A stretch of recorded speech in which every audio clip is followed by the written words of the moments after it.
যেদিন বিদেশ আসমু তাড়াতাড়ি মার্কেটে যামু নিজের বাপের থেকে 5,000 টাকা লইছি, লইয়া মার্কেটে যামু, কিছু কেনাকাটা করমু, পাঞ্জাবি, প্যান্ট, শার্ট, জুতা ইত্যাদি নানান রকম। 5,000 টাকার মার্কেট করছি, আরও নিজের কাছে আসছিল, এগুলা দিয়েও মার্কেট করছি। মার্কেট করে কারণ বিদেশে যামু, বিদেশে যাইলে তো কি বলবো আপনাদেরকে, বিদেশে যামু, টাকা কামামু, প্রত্যেক মাসে 50,000 টাকা করে কামামু, কামাইলে তো সব ঠিকঠাক হইয়া যাইব, দেশের যাই জামালো দূর হয়ে যাইব, টাকা পয়সাও আর এত সমস্যা হইব না। তাড়াতাড়ি বিদেশে পড়ছি।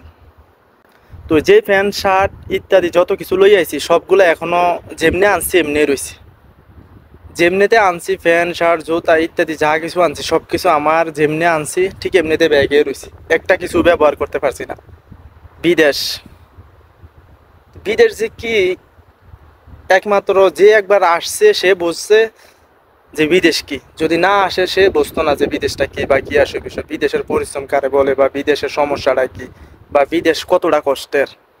বিদেশ আইতে হলে আপনি টাকা কামাইতে পারবেন, কম বেশ সবাই টাকা কামায়, কিন্তু সুখ জিনিসটা আপনি ত্যাগ হয়ে যাবেন, সুখ জিনিসটা হারাই নেবেন। যে মনের একটা সুখ আনন্দ উল্লাস যে জিনিসটা আছে না, এই জিনিসটা থাকবো না, এই জিনিসটা সবকিছু হারাই ফেলবেন, কারণ এগুলো আপনার থাকবো না। মনের আনন্দ উল্লাস সবকিছু A to Z সবকিছু আপনি হারাই লাইতে, এটাই বিদেশ। তো আজকে 3 বছর যখন আসছিলাম বিদেশে আমু, যে একটা আনন্দ আছিল মনে, যে একটা উল্লাস আছিল, যে এটা করমু ওইটা করমু বা নানান রকম জিনিস ভাবছিলাম যে আর বিদেশে আমু, মাসে 50,000 টাকা 40,000 টাকা করে কামামু, কামাইয়া বাপের স্বপ্ন পূরণ করাম, মা বাপের স্বপ্ন পূরণ করাম, মানে 2 বছর থাকবো, 2 বছরের বেশি থাকতাম না। টার্গেট কিন্তু আছিল 2 বছর, 2 বছর থাকবো, 2 বছরের বেশি থাকবো না। আজকে 3 বছর, টাকা কিন্তু কম বেশ কামাইতে আছি, দেশে দিতে আছি, ফ্যামিলি চলতে আছে সব কিছু, নিজের কাছে এক টাকাও নাই।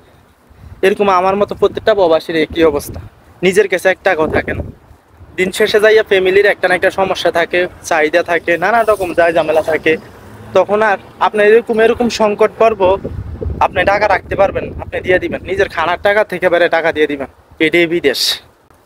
এরকম 2 বছর 3 বছর আপনি অনেক দিন কাটাই নেবেন, অনেক দিন কাটানোর পরও তারপর আপনার নিজের ফ্যামিলির চাহিদা, ভাই বোনের চাহিদা, সবার চাহিদা পূর্ণ করবেন, কিন্তু নিজের যে একটা শান্তি, আপনার জন্য আপনি কিছু করবেন এই জিনিসটা করতে পারবেন না।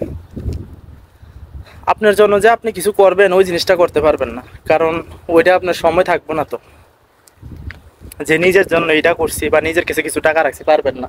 আজকে ফ্যামিলির এই সমস্যা হইব, কালকে আরেকটা সমস্যা হইব, সমস্যা থাকিয়ে যাইব, সমস্যার সমাধান করতে করতে আপনি 3 বছর 4 বছর এমনি কেটে যাইব। তো এইটাই বিদেশ, স্বপ্নে থাকিয়া যাবে, সব কিছু করবেন, সব কিছু মিলাইয়া, এইটাই ভাই বিদেশ।